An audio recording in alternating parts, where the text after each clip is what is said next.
assegurar uma participação dos cidadãos na comunidade, mas uma lógica de cada comunidade desenvolver-se de forma exclusiva. E, aliás, isto está muito em crise, isto entra muito em crise com uma ideia mais recente, a ideia da nova Carta de Atenas, 2003, que propugna a ideia de diversidade coerente, e está também entra em crise com outro fenómeno, que é o fenómeno da coesão social e territorial. Aliás, quando se fala em sustentabilidade, e eu aqui compartilho da adesão ao princípio do desenvolvimento sustentável, aliás, também na minha dissertação tive a oportunidade de defender a existência de um princípio da sustentabilidade urbana. Este princípio da sustentabilidade urbana, que se desdobra em 4 perspectivas diferentes: sustentabilidade ambiental, económica, cultural e social, permitam-me falar desta última perspectiva social, para dizer que é muito importante assegurar que todos os membros da comunidade têm, para usar uma expressão que inicialmente foi muito marcada do ponto de vista ideológico, têm um direito à cidade. O que é um direito à cidade? O direito à cidade foi uma expressão cunhada por um sociólogo e pensador marxista francês chamado Henri Lefebvre, mas que hoje é uma ideia que, de alguma forma, se encontra desvitalizada de um caráter ideológico. Hoje pode dizer-se que toda a gente defende um direito à cidade. Esta ideia de direito à cidade, por exemplo, tem sido muito estudada nos Estados Unidos, a propósito de um conceito dele também muito interessante, que é o conceito de justiça espacial. Assegurar que os bens e os males são repartidos equitativamente no território. Porquê? Porque nos Estados Unidos há estudos que demonstram que muitas vezes os males são utilizados apenas junto de bairros residenciais de populações mais desfavorecidas. Porquê? Porque as populações que são mais fortes têm mais capacidade reivindicativa e conseguem mais facilmente influenciar as decisões dos poderes públicos. Ora, uma das coisas absolutamente essencial ao nível da sustentabilidade urbana, nesta perspectiva, nesta dimensão da sustentabilidade, da dimensão social, é assegurar o direito à cidade, a justiça espacial, assegurar o direito à coesão territorial e social. Ou seja, assegurar que na cidade, todos nós, a cidade deve ser um corpo, deve haver uma mistura, deve haver uma mescla social. Nós não devemos ter uma preocupação de ter uma cidade que seja uma cidade com corpos homogéneos, diferenciados entre si. Não.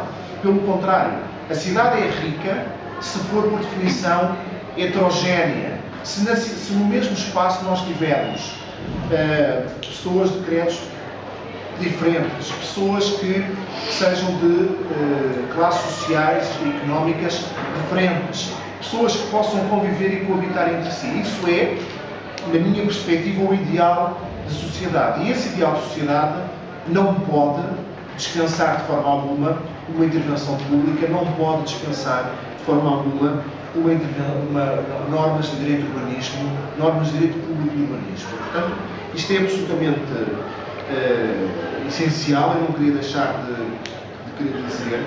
É verdade que eu reconheço que às vezes há riscos, eu já aqui assinalei esses riscos, de haver entropias ao nível do plano da representação política, que faz com que, sobretudo por causa do lobbyismo, por causa da captura dos poderes públicos por interesses privados, que as decisões públicas nem sempre sejam norteadas por interesses públicos, mas aí o que nós temos, no fundo, é uma decisão, na minha opinião, inválida.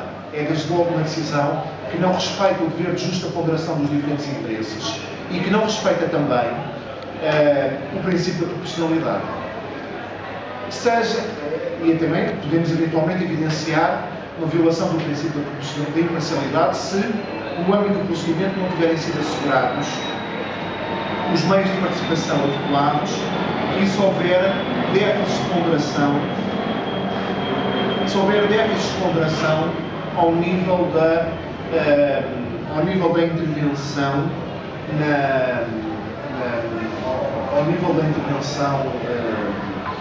dos cidadãos a controlar as decisões jurídico-públicas. E eu, enfim, quando tive a oportunidade de estudar esta questão, Confesso que não me conformo com a ideia de que só pode haver intervenção pública por causa da correção das externalidades. Como sabem, as externalidades, no fundo, podem ser positivas ou negativas, ou seja, podem gerar um benefício ou podem gerar um determinado custo. E eu não me conformo com esta visão, que no fundo é a concepção, de alguma forma, liberal, em que basicamente a regulação pública só existiria para a correção destas mesmas externalidades. Pelo contrário, portanto, aqui as externalidades, aqui na prática significa a mesma coisa que correção das falhas do mercado.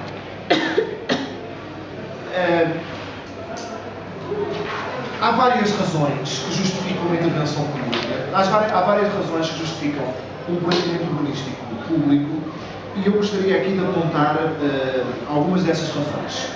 Curiosamente, algumas dessas razões não são estritamente para a defesa do interesse público, são também para a defesa dos direitos dos cidadãos, ou seja, para mostrar como estas razões não se prendem exclusivamente com a necessidade de satisfação das necessidades coletivas públicas, mas igualmente com o anseio de privados legítimo, privados que esperam que exista uma normação de público. Primeira razão.